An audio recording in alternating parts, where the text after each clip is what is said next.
Hello student, welcome to Pratibha Academy classes. मैं प्रतिभा सिंह। आज की क्लास में हम लोग राम भक्ति शाखा को काफ़ी अच्छे से पढ़ेंगे। इससे पहले मैंने जो 2 क्लास आप लोगों की ली थी, उस क्लास में मैंने कृष्ण भक्ति शाखा को काफ़ी अच्छे से पढ़ाया था। कृष्ण भक्ति शाखा के जितने भी महत्वपूर्ण कवि हैं, उनकी कौन सी महत्वपूर्ण रचनाएं हैं, वो सारी चीज़ें काफ़ी अच्छे से आप लोगों को पढ़ा दिया था। जिन भी स्टूडेंट्स ने उस क्लास को नहीं देखा है, उस क्लास का लिंक मैं कमेंट बॉक्स में पिन कर दूंगी। आप लोग एक बार उस क्लास को ज़रूर देखिएगा।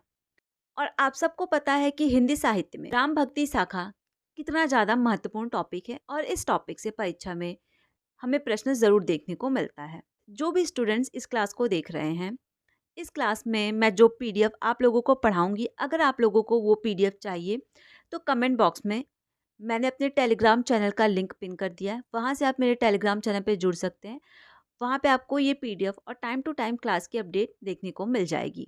तो आइए हम लोग पढ़ना प्रारंभ करते हैं राम भक्ति शाखा। उससे पहले मैं आप लोगों को ये बता देती हूँ कि आज की क्लास में हम लोग किन किन टॉपिक को पढ़ेंगे, कौन कौन से टॉपिक काफ़ी महत्वपूर्ण है और किस पे हमें ज़्यादा फोकस करना है। तो सर्वप्रथम हम लोग ये देखेंगे कि राम भक्ति परंपरा किस प्रकार प्रारंभ हुआ, उसकी पृष्ठभूमि क्या है। उसके बाद कुछ महत्वपूर्ण आलोचकों के कथन, फिर राम भक्ति शाखा के प्रमुख जो कवि हैं, उनके जो काव्य हैं, कवियों में जैसे ईश्वरदास, अग्रदास, तुलसीदास, नाभादास, इन सारे महत्वपूर्ण कवियों की रचनाएं, इनकी रचनाओं से संबंधित जो भी महत्वपूर्ण तथ्य होंगे जो परीक्षा में पूछे जाते हैं, वो सब काफ़ी अच्छे से मैं आप लोगों को बताती हुई चलूँगी। उसके बाद हम लोग अन्य राम भक्ति कवि और उनकी रचनाओं को भी देखेंगे, क्योंकि कई बार इस प्रकार के भी प्रश्न पूछ लिए जाते हैं कि इनमें से कौन राम भक्त कवि नहीं है, कौन से हैं। तो ये सारी चीज़ें आपको काफ़ी अच्छे से क्लियर होनी चाहिए। तो आज की क्लास में हम लोग इन सारे टॉपिक को काफ़ी अच्छे से पढ़ेंगे। तो आइए आज की क्लास स्टार्ट करते हैं हम लोग। तो सर्वप्रथम हम लोग ये देखेंगे कि राम भक्ति शाखा किसे कहते हैं, किस प्रकार प्रारंभ हुआ। ठीक है, अब आप इस पैराग्राफ को देखिए। हिंदी साहित्य का आदिकाल समसामयिक राजनीतिक एवं सामाजिक वातावरण की दृष्टि से राम काव्य की रचना के लिए सर्वाधिक उपयुक्त काल था। इस युग में कविगण मर्यादा पुरुषोत्तम राम की शौर्य शक्ति से समान्वित लीलाओं का गान करके बाह्य शक्तियों के आक्रमण के विरुद्ध राष्ट्र की सोई हुई ऊर्जा को उद्घटित कर सकते थे, किंतु उन्होंने अपने आश्रयदाताओं की अतिशयोक्तिपूर्ण प्रशंसा करने से इतना भी अवकाश नहीं था कि वे राम के लोक रक्षक पावन चरित्र की ओर आकर्षित हो पाते। इस युग की कृतियों में मंगलाचरण अथवा स्तुति के रूप में कहीं कहीं राम कथा के कुछ प्रसंग दृष्टिगत हो जाते हैं। राम कथा के ओज एवं माधुर्य को जनमानस की भावभूमि पर अधिनिष्ठ करने का श्रेय भक्तिकालीन कवियों को ही प्राप्त है।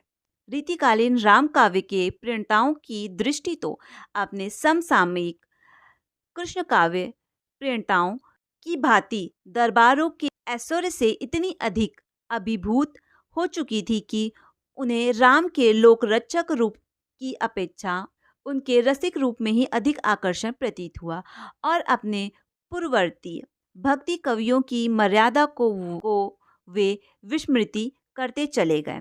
भक्ति काल का राजनीतिक एवं सामाजिक वातावरण भी राम के लोकरक्षक रूप की अभिव्यक्ति के सर्वाधिक अनुकूल था। अब हम लोग यहाँ पे कुछ महत्वपूर्ण तथ्यों को देखेंगे और जिन भी चीज़ों को मैंने नोट करके इस पीडीएफ में शामिल किया है वो काफ़ी इम्पॉर्टेंट है, तो आप उसे विशेष रूप से ध्यान में रखिएगा। सर्वप्रथम आप इसे देखिए। अलवर भक्तों में षष्ठकोप को राम भक्ति का प्रथम कवि माना जाता है। ठीक है, किसे माना जाता है? राम भक्ति का प्रथम कवि षष्ठकोप को। ठीक है, उसके बाद श्री संप्रदाय के आदि आचार्य रंगनाथ मुनि को राम भक्ति परंपरा का प्रथम आचार्य माना जाता है। Very important. श्री संप्रदाय में विष्णु और लक्ष्मी की उपासना मान्य है। किन दो भगवान की उपासना की जाती है श्री संप्रदाय में? तो वो है विष्णु और लक्ष्मी की। आगे देखिए आप, श्री संप्रदाय की प्रधान गद्दी तोताद्री में स्थित है। ठीक है, और ये काफ़ी महत्वपूर्ण है। अब आप हजारी प्रसाद द्विवेदी का एक कथन देखिए। ये कथन थोड़ा इंपॉर्टेंट है, इसे ध्यान रखिएगा। मध्य युग की समग्र स्वाधीन चिंतन के गुरु रामानंद ही थे। ठीक है, एक बार मैं फिर से रिपीट कर देती हूँ। मध्य युग की समग्र स्वाधीन चिंतन के गुरु रामानंद ही थे। ठीक है, इसे आप ध्यान रखिएगा। अब हम लोग देखेंगे राम भक्ति शाखा के कवि और उनके काव्य। संस्कृत, पाली, प्राकृतिक एवं अपभ्रंश में राम काव्य की रचना की गई है। 4 भाषाओं में हमें राम काव्य का चित्रण देखने को मिलता है, संस्कृत, पाली, प्राकृतिक और अपभ्रंश में। ठीक है, वाल्मीकि रामायण 7वीं सदी ईसा पूर्व को राम कथा का आदि काव्य माना जाता है। किसे माना जाता है राम कथा का आदि काव्य? वो माना जाता है वाल्मीकि रामायण को। ठीक है, अब देखिए स्वामी रामानंद, उनके बारे में कुछ महत्वपूर्ण तथ्य। स्वामी रामानंद श्री संप्रदाय के आचार्य राघवानंद के शिष्य थे। उसके बाद स्वामी रामानंद रामानुजाचार्य के शिष्य परंपरा में आते हैं। ये प्रश्न कई बार पूछा गया है कि रामानंद किसके शिष्य परंपरा में आते हैं, तो वो रामानुजाचार्य के शिष्य परंपरा में आते हैं। कुछ चीज़ों को आप नोट डाउन कीजिए। रामानुजाचार्य ने अद्वैत वेदांत का खंडन करके विशिष्ट द्वैतवाद की स्थापना की। ठीक है, किसका खंडन करके? अद्वैत वेदांत का खंडन करके उन्होंने विशिष्ट द्वैतवाद की स्थापना की, जिसके अनुसार ब्रह्म के ही अंग जगत के संपूर्ण प्राणी हैं। ठीक है, इस बात को आप ध्यान रखिएगा। आगे देखिए, भक्ति माला के अनुसार वह रामानुजाचार्य के शिष्य परंपरा के चौथे शिष्य थे। ठीक है, अब आगे देखिए, भक्ति काल में रामानंद के 12 शिष्यों का उल्लेख है। कितने शिष्यों का? 12 शिष्यों का उल्लेख है। स्वामी जी ने रामावतार संप्रदाय का गठन किया है। इस संप्रदाय का मूल मंत्र है राम या सीताराम। रामानंद ने रामावतार संप्रदाय की स्थापना की। इस संप्रदाय के लोग वैरागी नाम से प्रसिद्ध हुए। ठीक है, अब कुछ तथ्यों को आप नोट डाउन कीजिए, अलग से आप लोगों को बताऊंगी, और वो रामानुजाचार्य के विषय में ही है। जैसे कि रामानुजाचार्य को शेष, ठीक है, शेष या लक्ष्मण का अवतार माना जाता है। ठीक है, ये प्रश्न परीक्षा में पूछा जा सकता है कि किस आचार्य को लक्ष्मण का या फिर शेष का अवतार माना जाता है, तो वो रामानुजाचार्य को माना जाता है। उसके बाद रामानुजाचार्य की 14वीं या 15वीं शिष्य परंपरा में सुप्रसिद्ध स्वामी रामानंद हुए। जैसा कि मैंने अभी आप लोगों को बताया भी, हिंदी में राम काव्य के पुरस्कारकर्ता रामानंद को ही माना जाता है। और जो रामानंद के गुरु थे वो राघवानंद थे, ये भी आप लोगों को बता दिया गया है। एक काफ़ी महत्वपूर्ण तथ्य है, और ये प्रश्न कई बार परीक्षा में पूछा जा चुका है, इससे मैं पीडीएफ में शामिल नहीं कर पाई हूँ, तो आप वेरी इंपॉर्टेंट लिखिए, से नोट डाउन कीजिए कि हजारी प्रसाद द्विवेदी ने रामानंद को आकाश धर्म गुरु कहा था। ठीक है, क्या कहा था? तो हजारी प्रसाद द्विवेदी ने रामानंद को आकाश धर्म गुरु कहा था। आप इसे नोट डाउन कीजिए, और ये लाइन काफ़ी महत्वपूर्ण है, कई बार पूछा जा चुका है। ठीक है, और कुछ महत्वपूर्ण चीज़ें आप नोट डाउन कीजिए, जैसे कि राघवानंद ने उत्तर भारत में राम भक्ति का प्रवर्तन किया, परंतु इसे प्रतिष्ठित और प्रसारित करने का श्रेय रामानंद को दिया जाता है।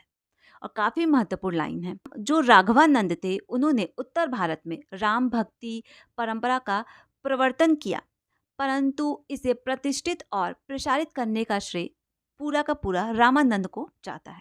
रामानंद का जो समय है वो है 14वीं शताब्दी। ठीक है, इनकी 2 महत्वपूर्ण रचना ग्रंथ है, उसे आप नोट डाउन कर लीजिए। पहला है योग चिंतामणि और दूसरा है आनंद भाष्य। मैं एक बार फिर रिपीट कर देती हूँ कि रामानंद का पहला ग्रंथ है योग चिंतामणि और दूसरा है आनंद भाष्य। जो आनंद भाष्य रचना है ये 1 से 2 बार परीक्षाओं में पूछा गया है, इसी वजह से मैंने वर्बली आप लोगों को बता दिया है। और रामानंद की एक पंक्ति काफ़ी प्रसिद्ध है, लगभग सभी स्टूडेंट्स इस पंक्ति को काफ़ी अच्छे से जानते होंगे। आरती की जो हनुमान लला की, दुष्ट दलन रघुनाथ कला की। ठीक है, ये लाइन जो है ये रामानंद की ही है। अब कुछ चीज़ें और नोट डाउन कीजिए, जैसा कि अभी मैंने आप लोगों को यहाँ पे बताया था कि भक्तमाला में रामानंद के 12 शिष्यों का उल्लेख किया गया है। तो आप इस चीज़ को ध्यान रखिएगा कि रामानंद के कुल 12 शिष्य हैं, और वो 12 शिष्य कौन कौन से हैं आचार्य रामचंद्र शुक्ल के अनुसार। इसे आप नोट डाउन मत कीजिएगा, बस 1 से 2 बार सुन लीजिएगा, क्योंकि कभी या किसी इंटरव्यू में या किसी परीक्षा में घुमा फिरा के कभी कोई प्रश्न पूछ लिया जाए, तो आपको पता होना चाहिए कि 12 शिष्यों का नाम क्या-क्या था।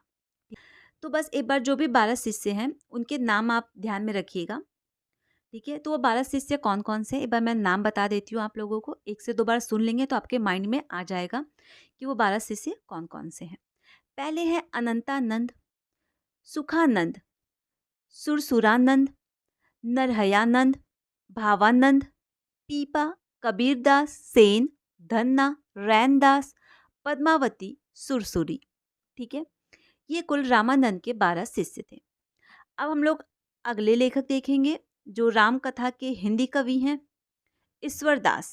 ठीक है, रामचरित्र से संबंधित हिंदी का प्रथम प्रबंध काव्य संभवतः ईश्वरदास का भरत विलाप है। ठीक है, इस लाइन को ध्यान में रखिएगा। अंगद पैज भी राम कथा से संबंधित रचना है। इनकी अन्य प्रेम आख्यान रचना है सत्यवती कथा, जिसका समय है 1501 ईस्वी। और ये रचना कई बार पूछा गया है कि सत्यवती कथा किसकी रचना है, तो ये रचना ईश्वरदास की है और इसका प्रकाशन वर्ष है 1501 ईस्वी, आपको ध्यान में रखना है। अब आगे हम लोग देखेंगे अग्रदास। अग्रदास ने राम भक्ति परंपरा में रसिक भाव का समावेश कर रसिक संप्रदाय की स्थापना की। तो रसिक संप्रदाय के संस्थापक कौन हैं? आप सब मुझे कमेंट करके बताइएगा। ठीक है, अग्रदास ने अपनी गद्दी जयपुर के पास रेवासा में स्थापित किया है। रसिक संप्रदाय में इन्हें अग्र अली के नाम से भी जाना जाता है। अग्रदास के जो ग्रंथों की भाषा है वो ब्रज भाषा है। अग्रदास के शिष्य जो थे वो नाभादास जी को माना जाता है। तो नाभादास के गुरु कौन थे? तो वो अग्रदास थे। अग्रदास के शिष्य कौन थे? तो वो नाभादास थे। इसी प्रकार के प्रश्न परीक्षाओं में घुमा फिरा कर पूछे जाते हैं। अब हम लोग देखेंगे अग्रदास की महत्वपूर्ण रचनाएं जो परीक्षाओं में कई बार पूछी जाती है। ठीक है, तो पहला है अष्टयाम, जिसे हम रामाष्टयाम भी कहते हैं। अब आप कुछ चीज़ों को नोट डाउन कीजिए, जैसे कि जो इनकी अष्टयाम रचना है, इस रचना की पृष्ठभूमि क्या है? ठीक है, किस बेस पे इस रचना को लिखा गया है? सर्वप्रथम आपको ये ध्यान रखना है कि अष्टयाम रचना संस्कृत भाषा में रचित है। इस रचना में सीता बल्लभ और राम के दैनिक लीलाओं का चित्रण हमें देखने को मिलता है। ठीक है, उसके बाद है हितोपदेश। अग्रदास की जो ध्यान मंजरी रचना है, ये रचना रसिकोपासना सिद्धांत ग्रंथ है। ठीक है, उसके बाद रामाध्याय मंजरी और अंतिम रचना है कुंडलियाँ, जो कि नीतिपरक रचना है। ठीक है, अब आगे हम लोग देखेंगे। तो अब हम लोग पढ़ेंगे राम भक्ति शाखा के प्रतिनिधि कवि यानी गोस्वामी तुलसीदास को। और ये राम भक्ति शाखा के सबसे महत्वपूर्ण कवि हैं। इनकी रचनाओं से कम परीक्षा में हमें 1 या 2 प्रश्न तो ज़रूर देखने को मिल जाता है। ठीक है, तो तुलसीदास से संबंधित जितने भी महत्वपूर्ण तथ्य होंगे जो अभी तक परीक्षाओं में पूछे जा चुके हैं, वो सब मैंने पूरी कोशिश की है इस पीडीएफ में शामिल करने की। तो आइए हम लोग देखते हैं। सर्वप्रथम आपको ये ध्यान रखना है कि गोस्वामी तुलसीदास का जन्म कब हुआ। तो इनका जन्म हुआ 1532 ईस्वी को, मृत्यु हुई 1632 ईस्वी में। ठीक है, माता पिता का नाम क्या था? तो पिता का नाम आत्माराम दुबे और माता का नाम हुलसी, पत्नी रत्नावली। एक चीज़ काफ़ी इंपॉर्टेंट है जो मैं आप लोगों को बता देती हूँ। आप सबको पता है कि तुलसीदास के जन्म स्थान के विषय में विद्वानों के कई सारे मतभेद हैं। तो उस विषय में मैं आप लोगों को कुछ महत्वपूर्ण चीज़ें बता देती हूँ। जैसे हजारी प्रसाद द्विवेदी, राम नरेश त्रिपाठी, गणपति चंद्र गुप्त, गौरी शंकर द्विवेदी, इन सभी विद्वानों का मानना है कि गोस्वामी तुलसीदास का जन्म सुकर के खेत में जिला एटा में हुआ था।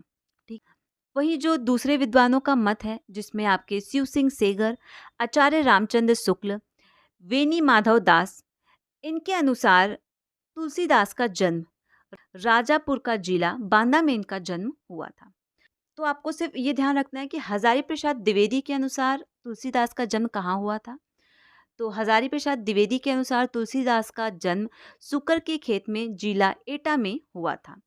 वहीं आचार्य रामचंद्र शुक्ल के अनुसार तुलसीदास का जन्म राजापुर जिला बांदा में हुआ था। ठीक है, अब आचार्य रामचंद्र शुक्ल के इस कथन को देखिए आप। आचार्य रामचंद्र शुक्ल के अनुसार हिंदी काव्य की प्रौढ़ता के युग का आरंभ गोस्वामी तुलसीदास द्वारा हुआ। ठीक है, काफी इंपॉर्टेंट लाइन है, इसे आप ध्यान में रखिएगा। अब आगे देखिए, अब आप इस पंक्ति को देखिए। तुलसीदास मध्यकाल के उन कवियों में से हैं जिन्होंने अपने बारे में जो थोड़ा बहुत लिखा वो बहुत काम का था। अब आगे देखिए आप, तुलसीदास की जो रचना हनुमान बाउक है उससे भी स्पष्ट है कि अंतिम समय में वे भयंकर बाहुपीड़ा से ग्रस्त थे। पाँव, पेट, सकल शरीर में पीड़ा होती थी, पूरे देह में फोड़े हो गए थे। यह मान्यता है कि तुलसीदास की मृत्यु 1623 में हुई। उनकी मृत्यु के विषय में ये दोहा प्रसिद्ध है। संवत 1680 गंग के तीर, श्रवण शुक्ल सप्तमी, तुलसी तज्यो शरीर। अब हम लोग देखेंगे तुलसीदास के महत्वपूर्ण 12 ग्रंथों को। ठीक है, अब आप सब पेन और कॉपी लेके तैयार हो जाइए, क्योंकि यहाँ से कुछ महत्वपूर्ण तथ्य आपको नोट डाउन करना और याद करना काफ़ी ज़रूरी है। और ये क्लास आप लोगों को कैसा लग रहा है, अपनी प्रतिक्रिया ज़रूर दीजिएगा। हम लोग देखेंगे गोस्वामी तुलसीदास के जो 12 प्रामाणिक ग्रंथ हैं उनको काफ़ी अच्छे से पढ़ेंगे। पहला है दोहावली, कवितावली, गीतावली, रामचरित्र मानस, रामज्ञ प्रश्न, विनय पत्रिका, रामलला नहचू, पार्वती मंगल, जानकी मंगल, वैरव रामायण, वैराग संदीपनी, श्री कृष्ण गीतावली।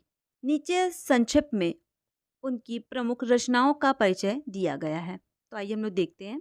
पहला है रामचरित्र मानस। तुलसीदास की कृति का आधार स्तंभ रामचरित्र मानस महाकाव्य हिंदी साहित्य की अमर रचना है।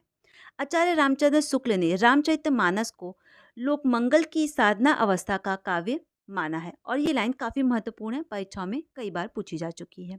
ठीक है, और रामचरित्र मानस कब लिखा गया था, आप इसे नोट डाउन कीजिए। तो रामचरित्र मानस की रचना हुई थी 1631 ईस्वी में। चैत्र शुक्ल रामनवमी मंगलवार को रामचरितमानस की रचना हुई थी। इस रचना में कुल 2 वर्ष का समय, 7 महीने और 26 दिन लगे थे। ठीक है, अब आगे देखिए, जो युग युग तक साहित्य प्रेमियों के लिए प्रेरणा स्रोत बनी रहेगी। इस महाकाव्य में तुलसीदास ने अपने इष्ट भगवान राम की जीवन कथा को 7 कांडों में चित्रित किया है। ठीक है, अब वो 7 कांड कौन कौन से हैं, आप उसे ध्यान रखिएगा, क्योंकि ये प्रश्न यूजीसी नेट की परीक्षा में कई बार पूछा जा चुका है कि रामायण में जो 7 कांड है उनका सीक्वेंस लगाने के लिए दे देता है, क्रम से संबंधित प्रश्न पूछ लेता है, या फिर इनमें से कौन सा कांड नहीं है।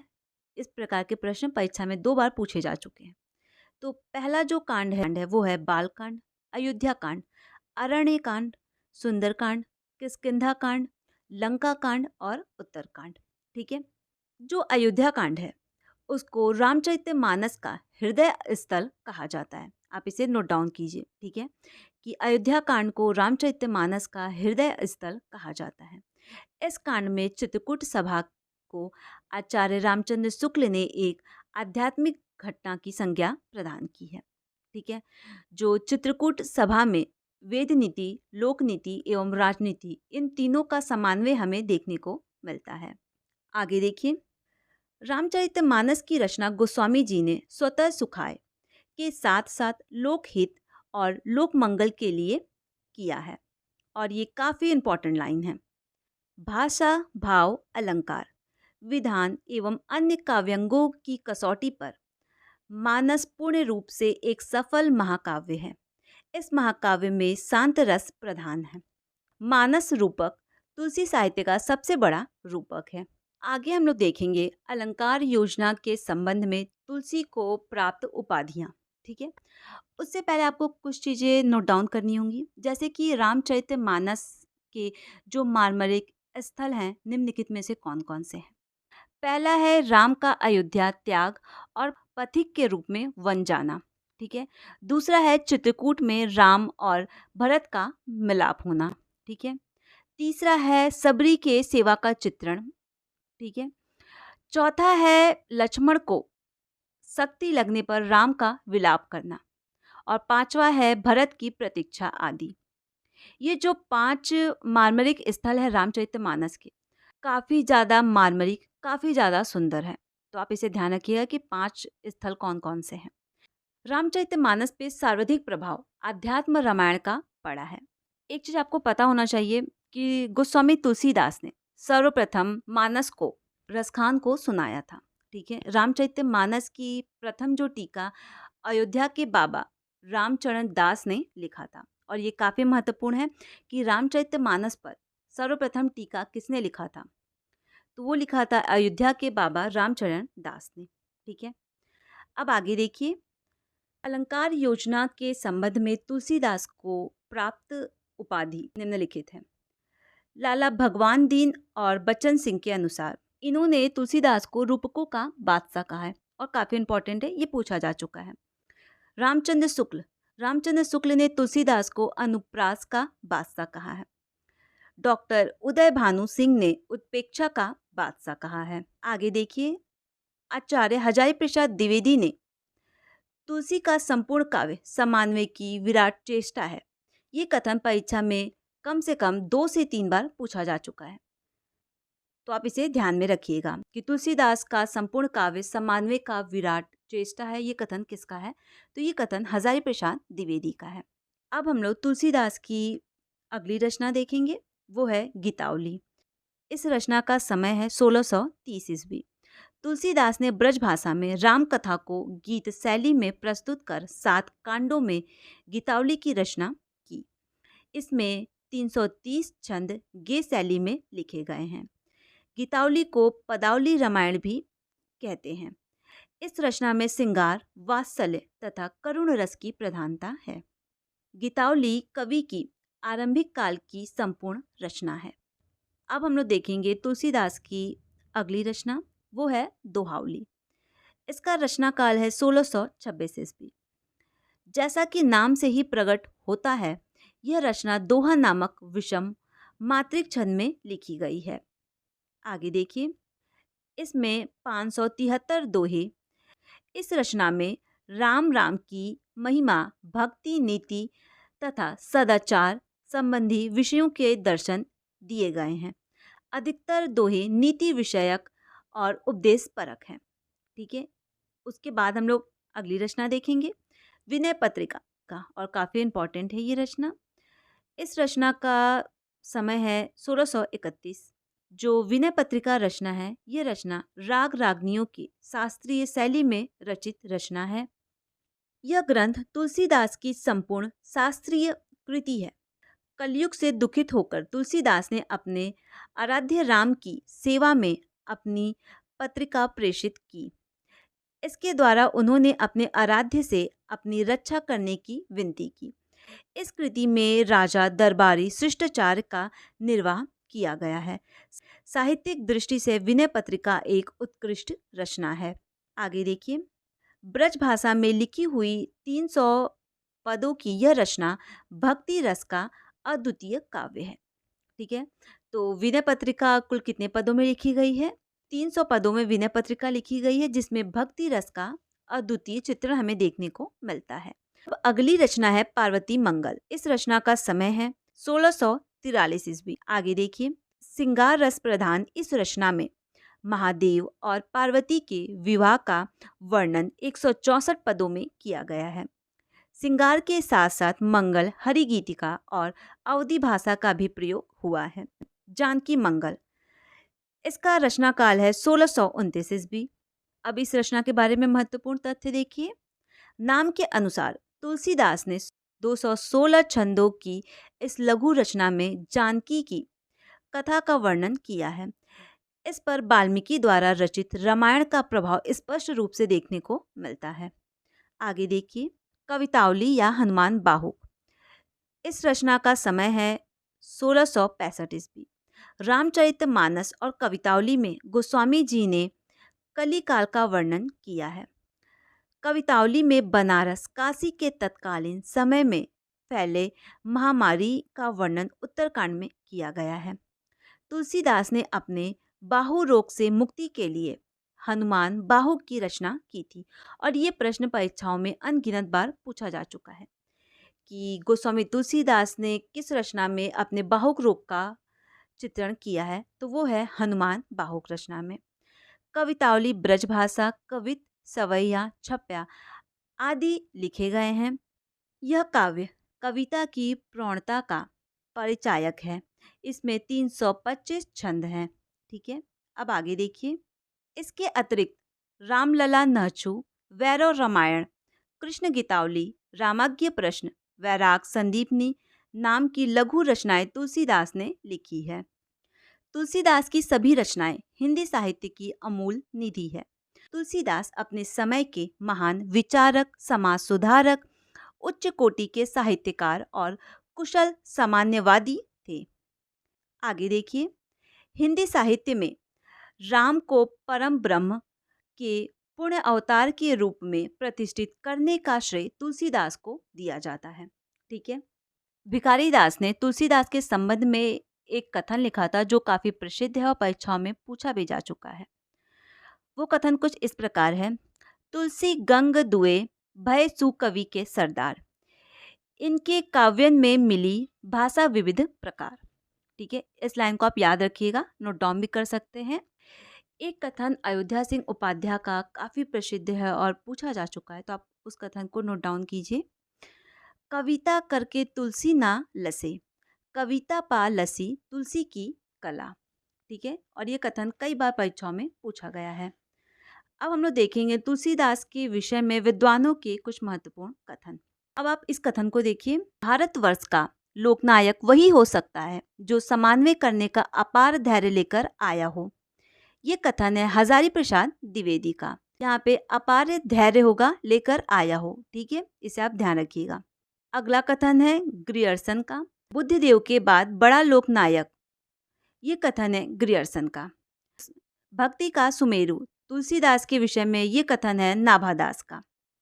कलिकाल का वाल्मीकि, ये कथन है नाभादास का। आगे देखिए। मानस का हंस, ये कथन है अमृतलाल नागर ने तुलसीदास के विषय में कहा था। जातीय कवि, ये प्रश्न परीक्षा में पूछा जा चुका है, तो जातीय कवि तुलसीदास को रामविलास शर्मा ने कहा था। आगे देखिए। मुगल काल का सबसे महान व्यक्ति, वेरी इंपॉर्टेंट, स्मिथ ने कहा था तुलसीदास के विषय में। तुलसीदास जी उत्तर भारत की समग्र जनता के हृदय मंदिर में पूर्ण प्रेम प्रतिष्ठा के साथ विराज रहे हैं। ये कथन है आचार्य रामचंद्र शुक्ल का। मैंने कई बार अपनी क्लासेस में आप लोगों को बताया है कि जिस भी कथन में आचार्य रामचंद्र शुक्ल और हजारी प्रसाद द्विवेदी आ जाते हैं, तो आपको उस समय पूरा चौकन्ना होना है और उस कथन को काफ़ी अच्छे से याद कर लेना है, क्योंकि अधिकतर परीक्षाओं में आचार्य रामचंद्र शुक्ल और हजारी प्रसाद द्विवेदी के कथन ही पूछे जाते हैं। ठीक है, तो इस प्रकार तुलसीदास से संबंधित जो भी महत्वपूर्ण तथ्य थे वो मैंने आप लोगों को बता दिया है। एक आधा चीज बची रह गई है, जैसे कि गोस्वामी तुलसीदास रामानुजाचार्य के श्री संप्रदाय और वैशिष्ट द्वैतवाद से प्रभावित थे। ये चीज आपको पता होना चाहिए। और जो इनकी भक्ति भावना है वो दास्य भाव की है। ये प्रश्न परीक्षा में पूछा गया है कि तुलसीदास की भक्ति किस प्रकार की है, तो तुलसीदास की भक्ति दास्य भाव की है। ठीक, तो जो भी स्टूडेंट्स इस क्लास को देख रहे हैं, आप लोग मुझे कमेंट कीजिएगा कि गोस्वामी तुलसीदास के गुरु का नाम क्या था। ठीक है, अब आगे पढ़ेंगे हम लोग नाभादास को। नाभादास गोस्वामी तुलसीदास के समकालीन राम भक्त कवि हैं। इनका जन्म 1570 के आसपास हुआ। नाभादास ने हिंदी में भक्तिमाला की परंपरा का सूत्रपात किया। इनके गुरु का नाम था अग्रदास। ठीक है, तो नाभादास के गुरु का नाम क्या था? अग्रदास। इसे आप ध्यान रखिएगा। डॉक्टर ग्रियर्सन ने नाभादास का उपनाम नारायण दास बताया। ठीक है, आगे देखिए। नाभादास ने भक्तिमाला की रचना की। भक्तिमाला में 200 कवियों की जीवन वृत्ति को शामिल किया गया है। सन 1712 ईस्वी में प्रियादास ने भक्तमाला की टीका रसबोधिनी शीर्षक से ब्रजभाषा के कवि सवैया शैली में लिखी। अब आगे देखिए। नाभादास ने अष्टयाम की रचना श्रृंगार, भक्ति अथवा रसिक भावना लेकर की। ठीक है, तो अष्टयाम की रचना नाभादास ने 2 भाषाओं में की थी। पहला है ब्रजभाषा में, जिसमें राम और सीता के 8 पहरों का वर्णन हमें देखने को मिलता है। उसके बाद जो दूसरी अष्टयाम की रचना हुई वो अवधी भाषा में हुई, जो कि दोहा चौपाई शैली में लिखी गई थी। इस रचना में भी राम और सीता का वर्णन हमें देखने को मिलता है। अब हम लोग देखेंगे अन्य राम भक्त कवि जो कि निम्नलिखित हैं। पहला है प्राणचंद चौहान। इनकी रचना है रामायण महानाटक, जिसका समय है 1610 ईस्वी। जो रामायण महानाटक रचना है, यह एक संवादात्मक प्रबंध काव्य है जिसमें दोहा और चौपाई की प्रधानता हमें देखने को मिलती है। उसके बाद जो अगली रचना है वो है माधवदास चरण की। इनकी रचना है राम रासो, जिसका समय है 1618 ईस्वी। और दूसरी रचना है अध्यात्म रामायण, और इस रचना का समय है 1624 ईस्वी। उसके बाद है हृदय राम। इनकी रचना है हनुमान नाटक। इस रचना का समय है 1623 ईस्वी। हनुमान नाटक पर संस्कृत के हनुमान नाटक का सर्वाधिक प्रभाव पड़ा है। और इस रचना का एक नाम और है जिसे आप नोट डाउन कर लीजिए। तो इस रचना का दूसरा नाम है राम गीत भी है। ठीक है, क्या नाम है? राम गीत। ठीक है। उसके बाद है रायमल पांडे। इनकी रचना है हनुमान चरित्र। और अंतिम लेखक है लाला दास, जिनकी रचना है अवध विलास। ठीक है। ये जो सारी रचनाएं हैं, ये सारी रचनाएं राम के जीवन चरित्र पर आधारित हैं। ठीक है। तो इस प्रकार राम भक्ति शाखा से संबंधित जितने भी महत्वपूर्ण तथ्य थे वो सब मैंने काफ़ी अच्छे से आप लोगों को पढ़ा दिया है। मैंने इस क्लास में जिस भी टॉपिक को पढ़ाया है वो सारे टॉपिक परीक्षा के दृष्टिकोण से काफ़ी इम्पॉर्टेंट है। इस क्लास को अगर आप 1 से 2 बार देख लेते हैं तो राम भक्ति शाखा काफ़ी अच्छे से आपका तैयार हो जाएगा। और इस क्लास को आप लोग 1 से 2 बार देखकर काफ़ी अच्छे से अपने नोट्स भी ज़रूर बना लीजिएगा। जो आप लोगों की नेक्स्ट क्लास होगी उस क्लास में हम लोग प्रैक्टिस सेट को सॉल्व करेंगे। प्रैक्टिस सेट में जो 4 टॉपिक होगा वो कौन-कौन से होंगे ये भी मैं आप लोगों को बता देती हूँ कि आप लोग काफ़ी अच्छे से तैयार रहें। वो 4 टॉपिक में आपका हिंदी साहित्य का इतिहास, आदिकाल, राम भक्ति शाखा और कृष्ण भक्ति शाखा, ये 4 टॉपिक से संबंधित महत्वपूर्ण जितने भी प्रश्न उत्तरी होंगे वो आपको उस प्रैक्टिस सेट में देखने को मिलेगा। जो भी स्टूडेंट्स इस क्लास को देख रहे हैं, इस क्लास में मैंने जो पीडीएफ आप लोगों को पढ़ाया है, अगर आप लोगों को ये पीडीएफ और टाइम टू टाइम क्लास की अपडेट चाहिए तो कमेंट बॉक्स में मैंने अपने टेलीग्राम चैनल का लिंक पिन कर दिया है। वहाँ से आप मेरे टेलीग्राम चैनल पे जुड़ सकते हैं। वहाँ पे आपको टाइम टू टाइम क्लास की अपडेट और मेरे चैनल पे जितने भी क्लासेस पोस्ट हैं उन सारे क्लासेस के जो भी पीडीएफ हैं आपको मेरे चैनल पे देखने को मिल जाएगा। बाकी किसी भी प्रकार का कोई डाउट होता है तो आप मुझे कमेंट कर सकते हैं, या फिर कमेंट बॉक्स में मैंने अपने इंस्टाग्राम का लिंक पिन कर दिया है, वहाँ से आप मुझे डायरेक्ट मैसेज भी कर सकते हैं। और ये क्लास आप लोगों को कैसा लगा आप लोग कमेंट ज़रूर कीजिएगा। और जो भी स्टूडेंट्स इस क्लास को देख रहे हैं, इस क्लास को शेयर करना और चैनल को सब्सक्राइब करना आप ना भूलें। और किसी भी प्रकार का कोई भी डाउट होता है तो आप मुझे कमेंट कर सकते हैं। Thank you.